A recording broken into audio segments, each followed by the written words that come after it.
விருச்சிக ராசிக்காரர்களை பொறுத்த வரைக்கும் பர்சனல் லைஃப்ல இருக்கக்கூடிய சிக்கல்களை தீர்ப்பார். ஏன்னா நிறைய குடும்ப விவகாரங்கள்ல குடும்ப விஷயங்கள்ல கடந்த காலத்துல கிட்டத்தட்ட ஒரு 6-7 மாசமா தெளிவு இல்லாமவே விருச்சிக ராசி ஓடிக்கிட்டே இருக்கு.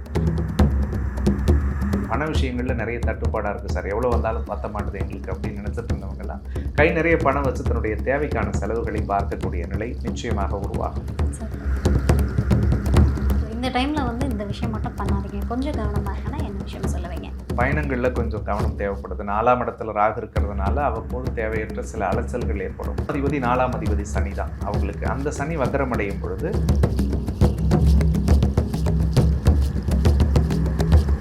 விருச்சிக ராசி என்பர்கள் சார்,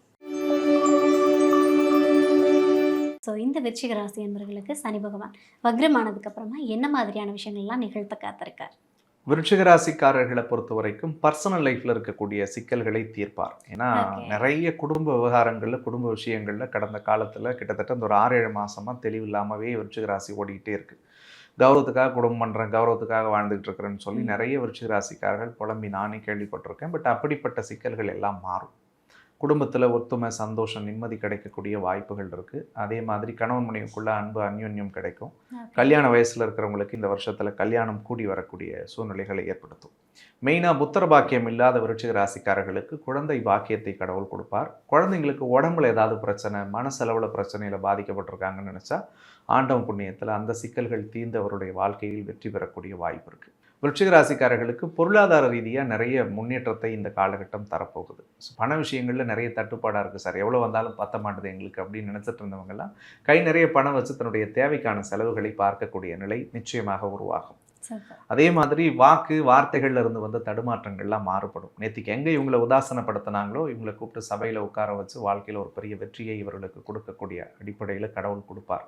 நிறைய குடும்பத்தில் சோர்வோட, சலனத்தோட, கஷ்டத்தோட வாழ்ந்துட்டு இருக்கிறோம்னு நினைக்கிறவங்களுக்கெல்லாம் ஒரு புது தன்னம்பிக்கையும் தைரியத்தையும் இந்த வக்ர சனி கொடுக்கும்.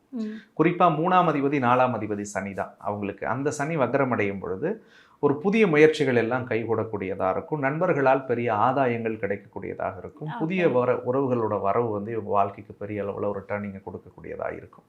அதில் ரொம்ப முக்கியமாக லக்னத்துக்கு 4ஆம் அதிபதியாக இருக்கக்கூடியதும் சனின்றதுனால வீடு, மனை, தொழில் சார்ந்த விஷயங்களில் இருந்த தடைகள் எல்லாம் விலகும். ஸோ புதுசாக தொழில் தொடங்கலாம், வீடு கட்டலாம், புதுசாக சில முயற்சிகள் எல்லாத்துலேயும் பெரிய பெரிய சக்ஸஸ் அனுகூலத்தை பார்க்கக்கூடிய வாய்ப்புகள் எல்லாம் இருக்குது. ஸோ ஒட்டுமொத்தத்தில் விருச்சிக ராசிக்காரர்களுக்கு புதிய பட்டத்தையும் பதவியையும் பேர் புகழையும் கொடுத்து கையில் 10 ரூபா பணத்தையும் கொடுத்து இருக்கிற தடைகள்லேருந்து கடவுள் அவங்களை எல்லாம் ஓரளவுக்கு நிம்மதி பெருமூச்சை விடக்கூடிய ஒரு காலமாக இந்த சனியோட வக்கர காலம் இருக்கும். ரொம்ப நல்லா இருப்பாங்க. Super super. பல புதிய மாற்றங்கள் விருச்சிக ராசி என்பர்களுக்கு நிகழ காத்துட்ருக்கு. ஸோ இந்த டைமில் இந்த விஷயம் மட்டும் பண்ணாதீங்க, கொஞ்சம் கவனமாக இருக்கனா என்ன விஷயம் சொல்லுவீங்க?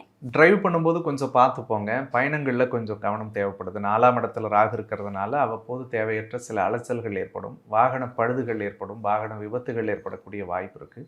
அம்மா இருந்தால் அம்மாவோட உடல் நலத்தை கொஞ்சம் ஜாகிரதையாக இவங்க பார்த்துக்கிறது நல்லது. அதில் மட்டும் கொஞ்சம் நிதானமாக இருந்தால் போதும்.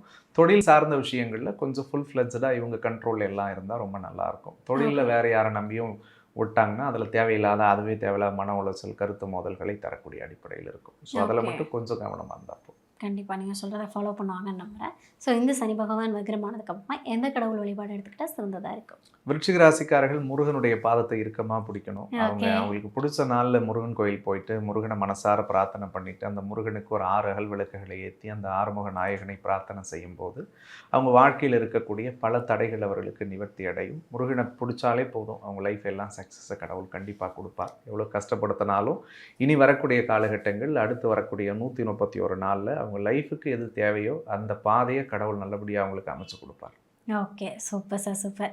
இறுக்கமாக முருகனை பிடிச்சிக்கோங்க விருச்சிக ராசி என்பர்கள். கண்டிப்பாக எல்லா நல்ல விஷயங்களையுமே விருச்சிக ராசி என்பர்களுக்கு முருகப்பெருமான் செஞ்சு கொடுப்பார் அப்படின்னு நான் நம்புகிறேன். நன்றி சார். நன்றி. சனியினுடைய வக்ரம் அப்படின்றத விட பொதுவாக நவகிரகங்கள் வக்ரம் அடையும் பொழுது தன்னுடைய இயல்பான இயக்கத்திலிருந்து பின்னோக்கி இயக்கத்துக்கு போகிறது தான் வக்ரம் அப்படின்னு சொல்லுவோம்.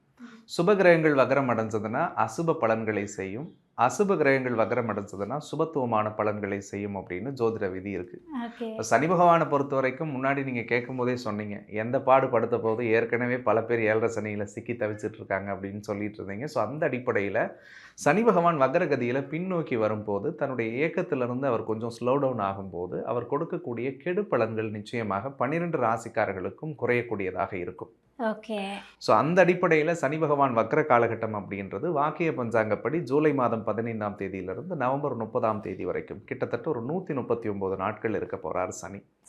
நட்சத்திர அடிப்படையில் மட்டுமே இந்த வக்ரம் நடக்கிறதுனால மீன ராசியிலேயே சனி பகவான் சஞ்சரிக்க போகிறார்.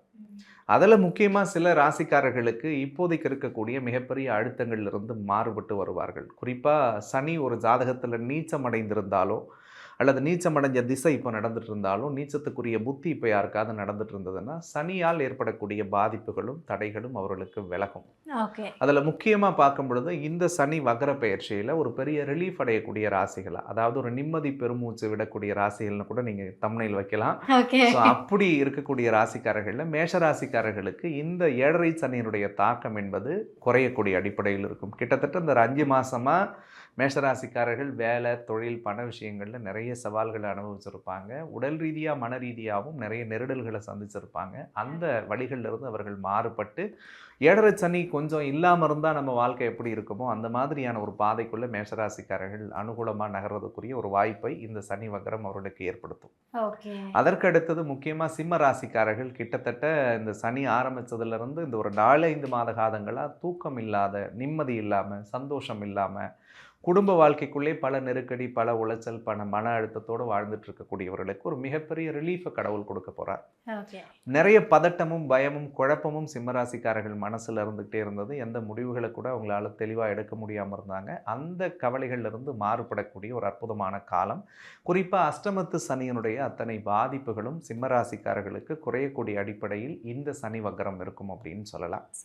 அதற்கடுத்தது தனுசு ராசிக்காரர்களுக்கு அர்த்தாஷ்டம சனி ஆரம்பித்து இந்த ஒரு 5 மாதமாக நிம்மதி இல்லாமல், அமைதி இல்லாமல், ஒரு இடத்துல ஸ்டேபிளாக உட்கார முடியல சார், எல்லாம் இருக்குது, அரிசி இருந்து, பருப்பு இருந்து, அறுசுவையோடு சாப்பாடு இருந்து கூட வீட்டில் நிம்மதியாக கஞ்சி குடிச்சிட்டு படுத்து தூங்க முடியலன்னு சொல்லி வருத்தப்பட்டிருப்பாங்க இல்லையா? அந்த கவலைகளும் சூழல்களும் மாறக்கூடிய அடிப்படையில் தனுசு ராசிக்காரர்களுக்கு கடவுள் அர்த்தாஷ்டம சனி தாக்கத்தை குறைக்க போகிறாருன்னு சொல்லலாம்.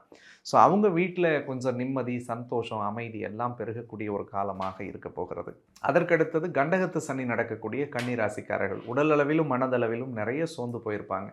ஸோ எந்த விதத்துலையும் தெளிவாக யோசிக்க முடியலையே, தெளிவான பாதைக்குள்ளே போக முடியலையே, அல்லது நிறைய நம்பிக்கை துரோகத்தையும் உறவுகளுக்குள்ள ஏமாற்றத்தையும் இழப்புகளையும் சந்தித்தவர்கள், அல்லது பர்சனல் லைஃப்னு சொல்லக்கூடிய ஃபேமிலியில் கூட நிறைய அழுத்தங்களை, பிரச்சனைகளை சந்திச்சுட்டு வந்திருக்கக்கூடியவர்களுக்கு இந்த ஒரு சனி கண்டகத்திலிருந்து வக்ரம் அடைகிறதுனால இறைவனுடைய அருளோடு அவர்களுக்கு நல்ல பலன்களை தரக்கூடிய அடிப்படையில் இருக்கும். இந்த 4 ராசிக்காரர்களுக்கு சனியினுடைய அதீத தாக்கம் இருக்கிறதுனால இவங்களுக்கு முதன்மையாக நற்பலன்களை பார்க்கக்கூடியவர்கள் அப்படின்றத விட முன்னாடி சொன்ன நிம்மதி பெருமூச்சு விடக்கூடியவர்கள்னு சொல்லலாம். ஸோ இதே மாதிரி 12 ராசிக்காரர்களுக்கும் சனி பகவான் பார்வைப்படக்கூடிய 3 இடங்கள். சனிக்கு பொதுவாக 3 பார்வை, காரிக்கு 3, 7, 10 சொல்லுவாங்க. அந்த பார்வைப்படக்கூடிய இடங்களினுடைய தாக்கம் நிச்சயமாக குறையும். ஒவ்வொரு ராசிக்காரர்களுக்கு சனி பகவான் எங்கெல்லாம் பார்க்க போறாரு, அவர் பார்க்கக்கூடிய இடத்தில் இருக்கக்கூடிய பலன் என்ன, அதனால் அவங்களுக்கு இருந்த கெடுபலன்கள் எந்த வகையில் நல்ல விதமாக மாறப்போகுது அப்படின்றத பற்றி நம்ம விரிவாக வரக்கூடிய தொகுப்புகளில் பேசுவோம். அருமை. அதாவது மேஷராசியாக இருக்கட்டும், தனுசு, கன்னி, அதே போல் பார்த்திங்கன்னா சிம்மம், எல்லாருக்குமே ஒரு வழியாக சனி பகவான் வேறு வேறு பேரில் போயிட்டு ஒரு வழியாக பாடாப்படுத்திட்டு ஒரு ப்ரீத்திங் ஸ்பேஸ் கொடுத்துருக்காங்க. கண்டிப்பாக அதை இந்த 4 ராசிகளும் பயன்படுத்துவாங்க அப்படின்னு நான் நம்புகிறேன்.